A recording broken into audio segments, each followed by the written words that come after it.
Detailed discussion నివ్వెరపోయేటువంటి విషయాలు కొన్ని అంటే పూర్తిగా మనం ఛార్జ్ షీట్ చదివితే డీటెయిల్స్ వస్తాయి. ఇప్పటిదాకా ప్రభుత్వానికి అందినటువంటి సమాచారం చూస్తే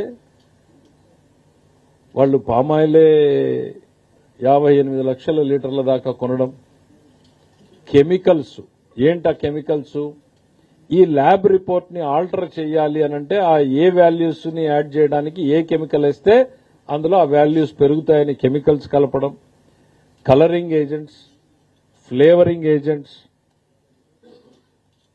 ఇవన్నీ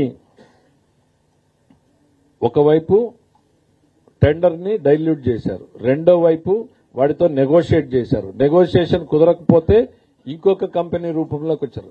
then submission of fake documents, మొత్తం ఫేక్ డాక్యుమెంట్సే.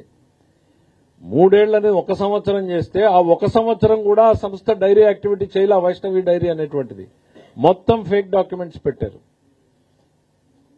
ఫేక్ డాక్యుమెంట్స్ పెట్టి టెండర్లోకి వచ్చారు. అంటే తమ కళ్ల ముందు జరుగుతున్నటువంటి దాన్ని అడ్డుకోకపోవడాన్ని, తెలియకపోతే తప్పు, తెలిస్తే నేరంలో భాగస్వామ్యమే. ఖచ్చితంగా ఇందులో ఉన్నటువంటి వ్యక్తులందరూ ఇప్పుడు ఏవైతే రిపోర్ట్లో పొందుపరిచారో వీళ్ళందరూ కూడా ఆ నేరంలో భాగస్వాములుగానే మేము పరిగణిస్తున్నాం. As on today charge sheet లో వాళ్ళ నేరస్తులుగా పరిగణించారా లేదా, పరిగణించకపోతే ఎస్ ఏం చేయాలి, భవిష్యత్తులో ప్రభుత్వమా లేకపోతే తిరుమల తిరుపతి దేవస్థానమా భక్తుల, ఇదిగో ఇన్వెస్టిగేషన్ లో మీరు మిస్ అయ్యారా, ఇదిగో ఒకవైపు మీరు తప్పు చేశారు, ఇదిగో ఈ నేరం జరిగింది అంటూనే అందులో నేరస్తులుగా చేర్చలేదా, చేర్చారా, ఇవన్నింటినీ కూడా తీసుకెళ్లాలి అనేటువంటిది కూడా చర్చ జరిగింది. అయితే we are waiting for the supplementary charge sheet because అధికారికంగా కోర్టు దాన్ని కాగ్నిజెన్స్, ఎందుకంటే కోర్టు కూడా చాలా సార్లు ఇది డిఫెక్టివ్ గా ఉందంటే వెనక్కు పంపించే అవకాశం ఉంది. ఇదిగో రావాల్సిన వ్యక్తుల పేర్లు రాలేదు అంటే పంపించే అవకాశం ఉంది. So we want to wait till the court takes the document into the cognizance. వీళ్ళందరూ నేరస్తులుగానే భావించాలి.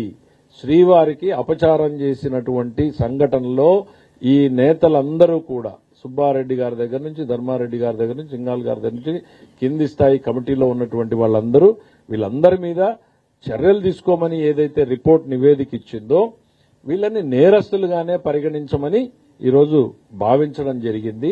రెండవది అడ్మినిస్ట్రేటివ్ గా ఇంకా ఏమన్నా ల్యాప్సెస్ ఉన్నాయా అనేటువంటిది తేల్చడం కోసం ప్రభుత్వం ఒక కమిటీని వేయడం జరుగుతుంది. Very short tenure committee.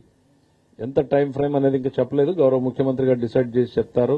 రోజుల 2 వారాల ఎట్లా అనేటువంటిది షార్ట్ టెన్యూర్ లో. ఎందుకనంటే ప్రతి ఒక్కరికి వినే అవకాశం ఇవ్వాలి.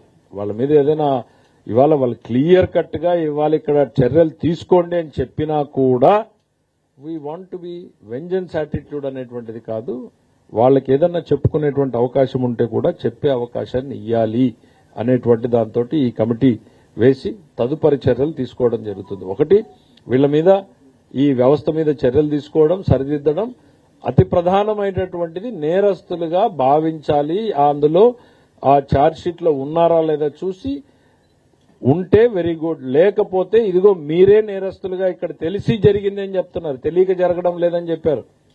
5 నెలల్లో మళ్లీ తిరిగి అదే అధికారులు సంతకం పెట్టారని వాళ్ళు చెప్పింది, మేము ఎక్కడ పదం యాడ్ చేసింది కాదు.